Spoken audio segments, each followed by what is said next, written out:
subjected to hearing of the outbreak of the Civil War and how they interacted with masters is rare. What little we know usually has to be filtered through the accounts of whites. The great strength of William's story is the immediacy it brings to a slave's perspective on the climax of secession, the seminal event in Southern history. Solid, state-centered studies of secession, heavily political in orientation, first appeared in the 1930s. Major works in the 1970s pushed research on secession in new directions by focusing on race and class, including pervasive fears over slave insurrections, concerns that the Republicans would shut down profitable outlets for slavery, and worries by planters over a looming crisis of control within the South. Also examined were the unsettling effects of rapid internal change that led the yeomanry to fear a loss of their liberties to dark, sinister outside forces, best represented by the anti-slavery North. The cultural turn of the 1980s produced an influential analysis of how the Southern Code of Honor demanded a rejection of the shameful degradation of submitting to a Republican administration that defamed Southerners and their way of life. A study on the cultural dynamics of low-country South Carolina argued for the primacy of patriarchy, the exercise of authority and power of white heads of household over their family members, and in some cases slaves, as the bond that united whites in defense of their local worlds. A methodologically innovative work linked divisions in the Upper South over secession to competing cultural attitudes toward the direction of future economic development.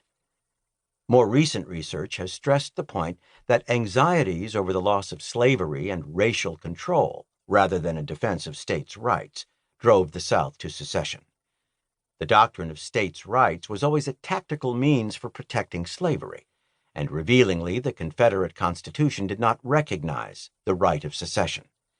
The last major work on secession emphasized that planters, especially those in South Carolina, feared that the erosion of slavery in the border slave states and its stagnation in the Upper South were a prelude to emancipation within the South. They defied rule by Northern majorities at the national level in an undemocratic bid to ensure their future control over slavery in an independent South. To gain popular support from doubting Southerners, they justified secession less in the dry, legalistic language of exercising a constitutional right to leave the Union, and more as the same revolutionary right of a free people as that exercised by the patriots of the American Revolution in overturning British tyranny. Rebels in the Making offers, for the first time, a one-volume narrative history of secession in all the 15 slave states.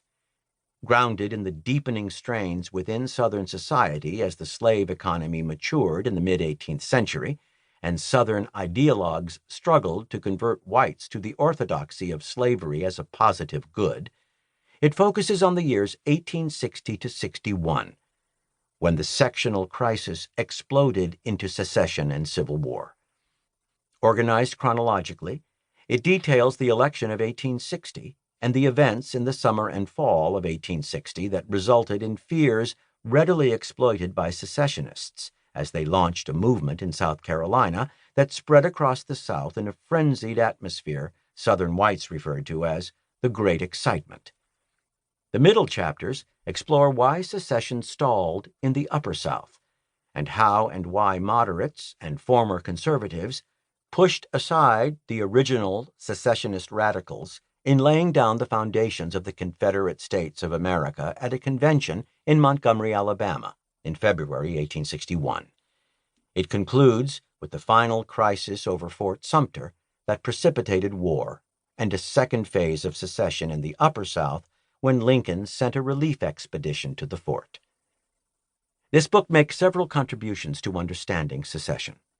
First and foremost, it affirms the centrality of slavery in the coming of the crisis, the failure to reach a compromise, and the founding mission of the Confederacy.